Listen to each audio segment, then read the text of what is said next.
भाई जो घटना घटी है प्रथम दृष्टया ऐसा दिख रहा है कि बच्ची के साथ दुर्व्यवहार हुआ है और जो शुरुआती जांच के आधार पर पुलिस ने जो लाइन लिया था उससे सरकार खुद से उन लोगों ने माना है कि उसमें और जांच की ज़रूरत है, तभी कल एसआईटी की गठन की घोषणा सरकार ने की है। उसका स्वागत करते हैं और हम लोग का अनुमान है, हम लोग की अपेक्षा है कि एसआईटी त्वरित कार्रवाई करे और दोषियों पर सख्त से सख्त कार्रवाई हो। आज पटना एसएसपी से दो विषयों पर हम लोग मिले हैं।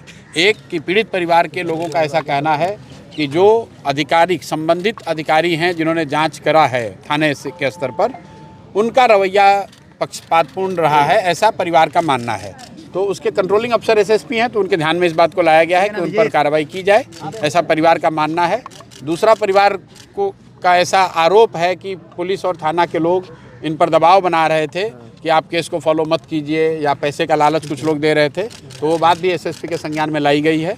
और तीसरी बात कि इस घटना के होने के बाद यहाँ कारगिल चौक पर कुछ धरना प्रदर्शन के दौरान पुलिस ने लाठीचार्ज किया था और कुछ लोगों पर एफआईआर किया है, तो उस बात को भी एसएसपी को बताया गया है कि आप इसको जहाँ तक हो सके मानवीय तरीके से इसका निष्पादन करा दीजिए। एक बड़ी बात है, पटना में जो छात्रावास है उनका कोई मानक तय नहीं है, न गार्ड है न सुविधा है, और इस प्रकार की घटनाएं घटती हैं। तो भाई यहाँ पर जो लोग प्रशासन चला रहे हैं वो डीएम साहब से जाके बात कीजिए, यहाँ के मंत्रियों से बात कीजिए। क्या मानक नहीं है, ये कोई नई बात तो है नहीं।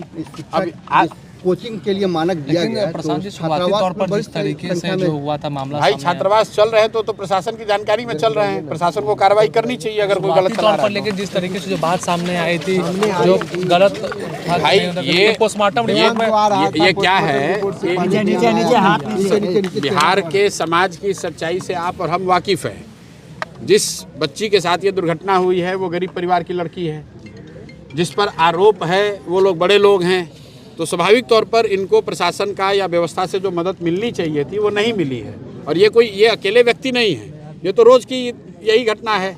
तो आज इनके विषय में हम लोग खड़े हुए हैं तो प्रशासन शायद थोड़ा संजीदगी से देख रहा है, वरना रोज की ही घटना है, कहीं आपराधिक घटना हो रही है, जो गरीब आदमी है उसको पूछने वाला कोई नहीं है। एसआईटी का टीम भी गठन कर दिया गया है आईजी के नेतृत्व में। तो करना ही पड़ेगा, कल हम लोग गए उसके बाद एसआईटी का गठन हुआ है, हम लोग की अपेक्षा है कि एसआईटी न्याय करे।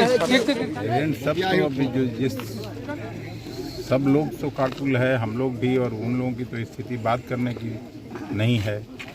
माँ एकदम सब माँ बाप छत बिछत है, और जिस तरह से पहले लिपा पोती करने की कोशिश थी प्रशासन के द्वारा, वो कम से कम सब उजागर हुआ। और पोस्टमार्टम के बाद ये साफ हो गया कि उस बच्ची के साथ गैंग रेप हुआ, और उसके बाद हॉस्पिटल में भी डॉक्टर्स का मिली भगत से पहले छिपाने की कोशिश हुई। लेकिन अब तो साफ है, अब सरकार को चेतना चाहिए, सरकार को जागना चाहिए, और सरकार को कड़ी से कड़ी कार्रवाई करनी चाहिए। जो लोग भी इसमें संलिप्त हैं उनको फांसी की सज़ा हो। हम कोर्ट तो नहीं है सरकार, लेकिन ये सब जब मामला उजागर हो गया तो कोर्ट भी ज़रूर इस निष्कर्ष पर पहुंचेगी और शासन प्रशासन को कड़ा से कड़ा केस बना के इसमें न्याय दिलाने की कोशिश करनी। पहले हॉस्टल का जो प्रबंधन था उसने बदमाशी किया, वो मिला जुला हुआ था। फिर प्रशासन के लोगों को गुमराह किया गया। जो हॉस्पिटल में जहां लड़की भर्ती हुई वहां लोगों को गुमराह किया गया, या वहां के लोगों की मिली भगत थी। सब मिलजुल के इस मामले का लीपापोती करना चाहते थे। लेकिन अब जब सब मामला उजागर हो गया है तो कड़ी से कड़ी सज़ा की हम लोग मांग करते हैं और न्याय की गुहार लगाते हैं। कोर्ट में भी जो ये मामला जाएगा तो ऐसी सज़ा मिले कि ताकि फिर किसी को इस तरह की वारदात करने की हिम्मत नहीं। इसमें आईजी साहब के निर्देशन में एक एसआईटी गठन किया गया है और उस पूरी टीम के द्वारा विभिन्न पहलुओं पर जांच की जा रही है। अभी जांच का दायरा चूँकि काफ़ी बढ़ चुका है और इसमें कई जगहों से रिपोर्ट, फॉरेंसिक का भी रिपोर्ट आना बाकी है। उनके अलावा उनका जो फ़ोन डिटेल्स वगैरह था उसका भी, उनके फ़ोन का भी फॉरेंसिक जाँच होना बाकी है। अभी इन सभी पहलुओं पर जब रिपोर्ट आएगा उस हिसाब से फिर आगे अनुसंधान को बढ़ाया जाएगा। लेकिन शुरुआती दौर में जो सर मामला आया था कुछ और, फिर उस पर पोस्टमार्टम रिपोर्ट में जो सेक्सुअल असॉल्ट्स की बातें हैं तो उसको लेकर जो अवेलेबल जैसे इस तरह से इन्फॉर्मेशन आ रहा है और जिस तरह से एविडेंस आएगा उस हिसाब से ही ये जांच किया जाएगा।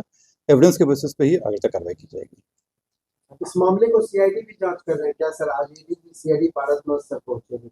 नहीं, आज इसमें जो मुख्यालय के स्तर से जो इसमें बनाया गया SIT, उसी में जो ADG कमज़ोर वर्ग हैं वो आए थे आज, और उन जितने भी सीनियर लोग हैं उनके एक्सपीरियंस का भी इनपुट लिया गया है इसमें, क्योंकि इसमें कई ऑर्गेनाइजेशंस में फॉरेंसिक साइंस लैब भी है, इसमें एम्स से भी हम लोगों को इनपुट लेना है, कई ऑर्गेनाइजेशन से लेना है और कई जिलों तक भी बात फैली हुई है, तो इसलिए इसमें कोऑर्डिनेशन के रूप में कार्य करता है। प्राइवेट हॉस्पिटल में डॉक्टर्स की भूमिका तो संदिग्ध नजर आई है। अगर किस तरह का एविडेंस आता है और इसमें कोई भी आता है कि जो इसमें इलाज के क्रम में गड़बड़ी की गई हो या बताया गलत गया हो, उस पर कार्रवाई।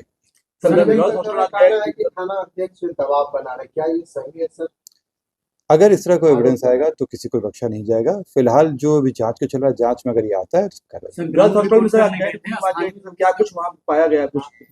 ठीक है, वो अनुसंधान का विषय है और अभी वो बता देना उचित नहीं रहेगा, लेकिन कई चीज़ों को वहाँ पे देखा गया और कई नए जांच भी दिए गए। परिजनों द्वारा से सवाल उठाया जा रहा है अस्पताल को लेकर, जो प्रभात मूल्य अस्पताल है उन पर सवाल खड़ा किया जा रहा है कि मिली भगत से जो है पुलिस को गुमराह किया गया कहीं ना कहीं।